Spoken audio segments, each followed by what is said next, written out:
तो विभाज्यता का नियम हम लोग पढ़ रहे थे, हम लोगों ने अभी तक 2 नियम पढ़े, 2 से और 5 से। ठीक है, 2 से क्या नियम था, इकाई का अंक देखना था, और 5 में भी इकाई का अंक देखना था। अब हम 3 का पढ़ने जा रहे हैं। हम जो विभाज्यता का नियम है वो अभाज्य संख्याओं के लिए पढ़ेंगे। ठीक है, क्योंकि भाज्य संख्याएं तो बहुत से अंकों से विभाजित होती हैं, अभाज्य संख्याओं की संख्याएं दिक्कत करती हैं, तो वो हम पहले देखते हैं। तो हमने 2 का पढ़ लिया, 5 का पढ़ लिया, अब हम पढ़ने जा रहे हैं 3 का। तो ये 3 थोड़ा सा अलग है। 2 में और 5 में हमको इकाई का स्थान देखना था, लेकिन यहाँ पे इकाई का स्थान नहीं, सारे अंकों का स्थान देखा जाएगा। क्या किया जाएगा कि 3 का अगर हमको देखना है विभाज्यता का नियम, तो जो भी संख्या हमको दी जा रही है, ठीक, उसके हम सारे अंकों को जोड़ लेंगे। ठीक, कोई भी संख्या जो हमको दी जाएगी उसके हम सारे अंक जोड़ लेंगे। उस अंकों का जोड़ जो भी आएगा, उस अंकों का योग जो भी आएगा, अगर वो 3 से कट रहा है तो पूरी संख्या 3 से कटेगी। अगर वो योग 3 से नहीं कट रहा है तो पूरी संख्या 3 से नहीं कटेगी। हमने क्या कहा, आओ देखते हैं। हमने कहा तीन से विभाज्यता का नियम क्या पढ़ने जा रहे हैं। क्या होता है कि दी गई संख्या, ठीक, के अंक, जैसे कोई संख्या दी होती तो उसमें अंक होते हैं ना, जैसे कि ये देखो इसमें 9, 7, 3, 8 ये सब अंक ही तो लिखे हैं। तो क्या करना है, दी हुई संख्या के अंकों को जोड़ लेना है। ठीक, देखो यहाँ पे एक उदाहरण लिखा हुआ है 3, 6, 8, 3, छोटी सी संख्या है। ठीक, तो क्या करना है, इनके अंकों को जोड़ना है, मतलब 3 को जोड़ना है 6 में, ठीक है, फिर 6 को 8 में, 8 को 3 में, मतलब चारों को आपस में जोड़ लेना। इसके आगे और होते तो हम और जोड़ते। बात समझ में आ रही है। इसमें कितने अंक हैं बताओ, 3, 6, 8, 3, यही तो है। इनको जोड़ना है, मतलब 3 + 6 + 8 + 3। बात समझ में आ गई। इनको हम जोड़ें, 6 3 9 8 17 3 20। इसका योग कितना आया, 20। तो क्या 20 बताओ 3 से कट रही है, 3 के पहाड़े में 20 आती ही नहीं है। यानी कि अगर 20 3 से नहीं कट रही है तो ये संख्या भी 3 से नहीं कटेगी। बात समझ में आई। तो हमने क्या कहा, अंकों का योग।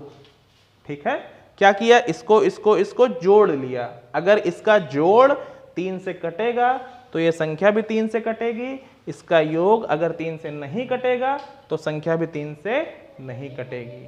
सबको समझ में आ गई बात।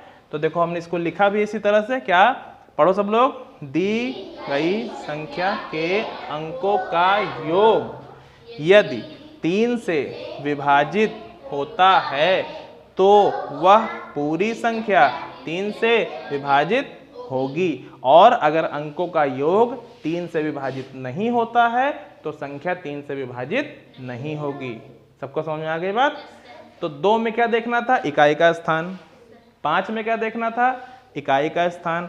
3 में क्या देखना है, अंकों का योग। सबको बात समझ में आ गई ना। अंकों का मतलब जैसे ये संख्या दी है अगर, ठीक, ये हमारा उदाहरण लेते हैं छोटा सा। अगर ये हमको कोई संख्या दी है, कहा कि बिना भाग करे बताओ ये 3 से कटेगी कि नहीं कटेगी। तो क्या करोगे, तुम तो देखोगे 3 है, 6 है, 3 है, कट जाएगी संख्या, है ना। लेकिन जब भाग करोगे तो नहीं कटेगी। तो पहले ही कैसे हम पता कर लें, इनके अंकों को जोड़ लें। ठीक, जो भी दिया है उसके अंकों को हम जोड़ लें। 3 6 9 8 17 3 20। 20 3 से नहीं कटेगी तो पूरी संख्या 3 से नहीं कटेगी। बात समझ में आई। इसी तरह से देखो, अब ये कुछ और बड़े बड़े सा अगर तुमको मिल जाए कि 3 से कट रही है कि नहीं कट रही है, तो इसको जो, इसमें भी तो इतने सारे अंक हैं, चलो फटाफट जोड़वा दो। 9 7 9 7 16 16 3 19 19 8 27 27 5 32 32 6 38 5 43 43 2 45। तो 45 3 से कट जाएगी ना, 15 3 45 होता है, 15 का भाड़ा सबको आता है। तो ये संख्या भी 3 से हमारी कट जाएगी। बात समझ में आई। इसके अंकों को जोड़ना चुपचाप, तो कितना आएगा, 45 आ रहा है। ठीक, तो ये कट जाएगी। हो सकता है कुछ और, इसको अच्छे से जोड़ के देखना। इसमें देखो 8 3 11 5 16 16 5 23, बताते जाओ, 23 9 32, 32 7 39, 39 3 41, फिर से जोड़ लो, 8 3 11, 11 5 16 7 23, 23 9 32, 32 7 32 7 39, 39 3 39 3 42, तो 42 3 से कट रहा है, 14 3 42 है ना, 14 3 42। ये और देख लो 42 है, इसको भी जोड़ लो, 4 2 6, 6 तो कट ही जाएगा। समझ में आ रही बात कि नहीं समझ में आ रही? जैसे 42 है तो 14 3 42, इसको पहाड़ा अच्छे से याद है, 14 3 42 ये कट जाएगा। अगर मान लो 42 में दिक्कत हो रही है तो फिर से इसको जोड़ दो, 4 2 6, 6 तो कट ही जाएगा, 3 दूना 6, तो यानी कि ये भी कट जा रही है। ठीक, इसको करके देखना सब लोग, ठीक, कट रही है कि नहीं कट रही है? सबको बात समझ में आ गई?